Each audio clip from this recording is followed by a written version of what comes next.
Hey there, welcome back to the Bobtail Help Desk. My name is Caroline, and the Bobtail Help Desk has everything you need to know to start and run a successful trucking company. And when I say everything, I mean everything. Because today we're going to talk about every permit, license, and paperwork you need to start your trucking business. I'm going to be honest, it's a lot. It took me about 3 weeks to do all the research to publish the article on our blog on this topic, and now it's taken 2 days of filming. But don't worry, we'll get through it together. I'm not going to cover all of the general business licenses and permits you need. We did a whole video on how to establish your company legally, so I'll link that in the description below. Let's start with an easy one, the commercial driver's license. Yes, many owner-operators need a CDL to operate their vehicle.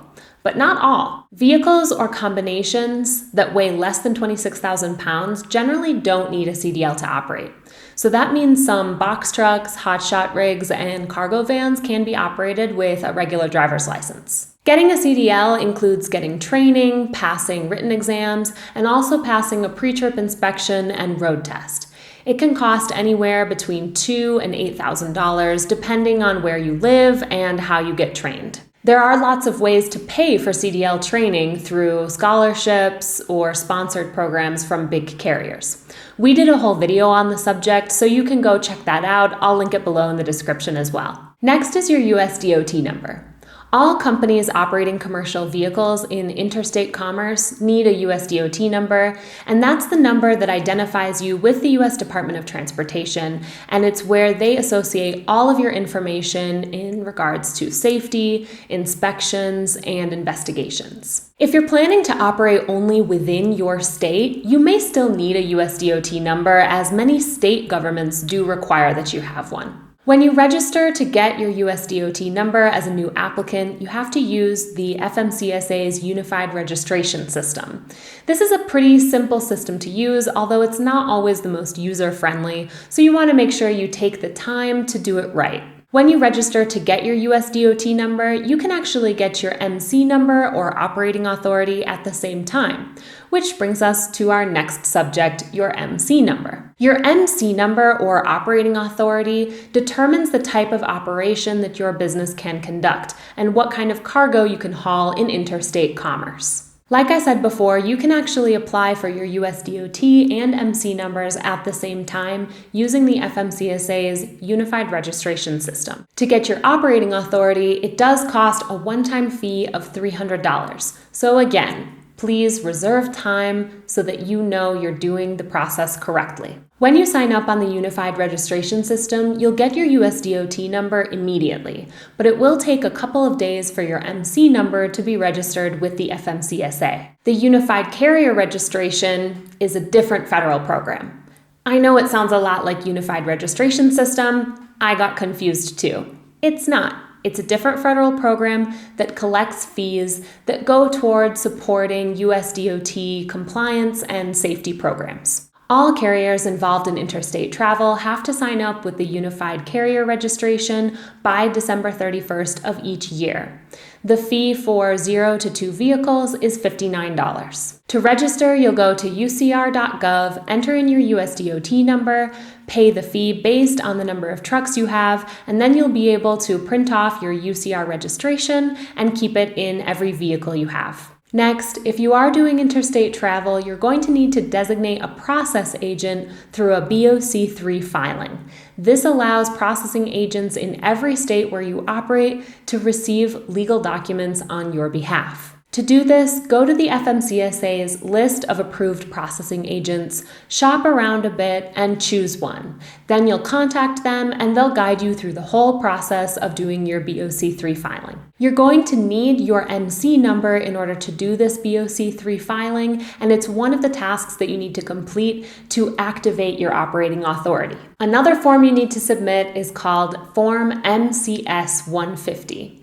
This defines the type of operation you have: a broker, shipper, freight forwarder, or in your case, a motor carrier. To submit this form either online or by mail, you need to get a US DOT PIN. We have full instructions on how to get your US DOT PIN, plus how to submit the MCS 150 form in the article I wrote for our blog. Again, that's linked below. Another task you need to complete before you can activate your operating authority is sending proof of insurance. The FMCSA requires that you have at least $750,000 in coverage, but most brokers won't work with you unless you have at least $1 million. When you're shopping around for insurance, make sure you don't just go for whatever looks the cheapest. A plan that looks really cheap might be more expensive in the long run, so make sure you go through and compare quotes from different insurance brokers and different insurance companies. Insurance is one of the biggest costs for trucking companies, but there are ways you can reduce the cost. For example, if you can pay on a quarterly or annual basis, you can usually get a discount. You can also reduce the price of your insurance over time with a really clean safety record. Next is registration on the FMCSA's Drug and Alcohol Clearinghouse. The Clearinghouse is a big database with all of the testing results from the FMCSA's Drug and Alcohol program. It's designed to keep drivers from jumping from carrier to carrier without those carriers knowing about their drug and alcohol testing history. To register for the Clearinghouse, you'll first need to log into your FMCSA portal that you created to get your USDOT and MC numbers and request a Clearinghouse user role. You'll also need to choose a third-party administrator or a consortium to handle all of your drug and alcohol testing.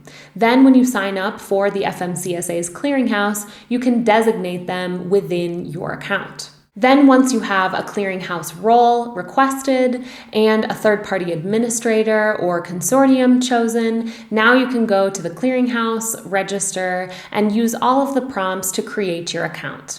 You can then use your portal to manage your drug and alcohol testing program and request information for new drivers. Again, we have more detailed instructions in the article I wrote for our blog, so go check that out. Another thing required for interstate carriers is IRP credentials. IRP stands for the International Registration Plan, and it's a shared policy among U.S. states and Canadian provinces for the registration of commercial vehicles involved in interstate travel. When you apply for IRP credentials in your home state, your cab cards will list all the states where you're allowed to operate, and then it will apportion the fees out to all of those states on an annual basis. You'll get your IRP credentials in your home state from your state government. And while you're doing that, go ahead and get your IFTA license. That's what we're going to talk about next. IFTA, or IFTA as it's also known, stands for the International Fuel Tax Agreement, and it's another shared policy between U.S. states and Canadian provinces for paying taxes on motor fuels. If you operate a vehicle that weighs more than 26,000 pounds or has 3 or more axles, you are required to have an IFTA license. As part of this program, your vehicles will be registered with an IFTA license in your home state, and then on a quarterly basis, you'll pay a fuel tax or get a fuel tax credit based on the number of miles you ran in each state and where you bought fuel. Because IFTA licenses are emitted by states, the process is going to depend on your state. Just Google IFTA license and your state, and you should be able to find the right information. IFTA quarterly tax filings are due at the end of the month following the fiscal quarter. So that means April for Q1, July for Q2, and so on. Let's continue on the theme of taxes and talk about the heavy vehicle use tax, also known as IRS Form 2290. The heavy vehicle use tax is paid by carriers who operate vehicles that have a gross weight of 55,000 pounds or more and use federal highways. This tax is due by August 31st of each year, and the amount you pay depends on the weight of your truck or trucks, between $75 and $550 as of 2022. For new trucks, you'll need to file Form 2290 by the end of the first month after you've used your truck. The form can be filed online or by mail, and you'll need pretty simple information to fill it out. Your business's legal name, your employer identification number, your vehicle identification numbers, as well as the weight of your vehicles. If you plan to haul cargo internationally, like to or from Mexico or Canada, there are additional requirements that you need to have. A standard carrier alpha code, or SCAC code, is a 2 to 4 digit code that's emitted by the National Motor Freight Traffic Association. This is mandatory for all carriers crossing international borders, and it's used to track cargo to prevent things like public health emergencies and bioterrorism. To apply for a SCAC code, you can go to the SCAC Renewal and Application website, fill out the form, follow the prompts, and pay an $87 fee. Make sure the information you provide matches exactly what you have registered with the US DOT. A Canadian carrier code is emitted by the Canada Border Services Agency, or CBSA, and is required for any carriers hauling goods to and from Canada. The application for a Canadian carrier code can be found on the CBSA website, along with contact information for support and instructions on how to submit the application. Now let's talk about state-specific requirements. IRP and IFTA will cover you for most states, but there are a couple that require additional taxes or fees to run in their jurisdiction. For example, if you operate a vehicle that's more than 26,000 pounds or has 3 or more axles in Oregon, then you're going to need an Oregon trip permit. Once you have the permit, you can choose to pay the additional fuel tax on either a monthly or quarterly basis. A KYU number is required in Kentucky for vehicles weighing more than 59,999 pounds, and an additional tax is required on a quarterly basis. In New Mexico, a weight distance tax permit is required for all vehicles weighing more than 26,000 pounds. The tax rate is determined by the weight of your vehicles and the mileage you ran on public highways in New Mexico. This registration is required alongside quarterly tax filings and an annual renewal. New York is our last special state. They have their own heavy use tax registration, and that tax is determined by the mileage that you run on public highways in New York. There are 2 options for this registration. If you only go to New York very occasionally, we're talking a couple times a year, then you can get a per trip permit every time you go. If you go to New York more often than that, then you're going to need a complete registration and decals for your truck. All of these state-specific permits and registrations have their own process with each of those state governments. I'll link all of those state government websites in the description below. If you're an intrastate carrier, you're probably going to have to register with your state's DMV to get the equivalent of a US DOT number for your state. For example, a TX DMV number is required for motor carriers operating in intrastate commerce on roads and highways in Texas. These permits vary largely from state to state, so make sure you check with your state government to make sure you have everything you need to start your operation.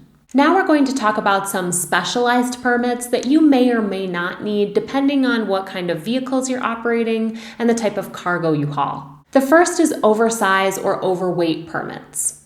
There are federally mandated maximum weight limits in trucking. Those are established by the US DOT Federal Highway Administration. They are 80,000 pounds gross vehicle weight, 20,000 pounds wingle axle weight, and 34,000 pounds tandem axle weight. Permits for running oversized or overweight vehicles are issued by state governments. They can cost anywhere from a couple dollars to a couple $1,000s.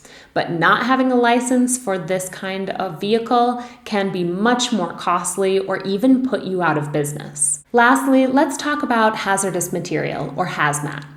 The US DOT Pipeline and Hazardous Material Safety Administration requires that motor carriers who haul certain types and quantities of hazmat file an annual registration and pay a fee. The fee for small businesses is $250 plus a $25 filing fee, and you can file either online at the FMCSA website or by mail. I promise we're coming to the end here with the FMCSA's Hazardous Material Safety Permit. This requires motor carriers of hazardous materials to meet higher safety standards than other carriers. There are multiple requirements to get this permit. You'll have to have a satisfactory safety rating, as well as a crash rate below a certain level, and insurance specifically for hazmat. Again, you can find all the details and instructions for all these permits and registrations linked in the description below. I know this sounds like so much paperwork. It's true that there's quite a bit of bureaucracy in trucking, especially when you're first starting out. But if you have a good file organization system, you're going to do just fine. In future videos, we'll go more into depth into how to get your operating authority and how to get the best deal on trucking insurance. In the meantime, I hope you'll give this video a like if you found it useful and subscribe to our channel for more trucking business how-tos. I'll see you next time.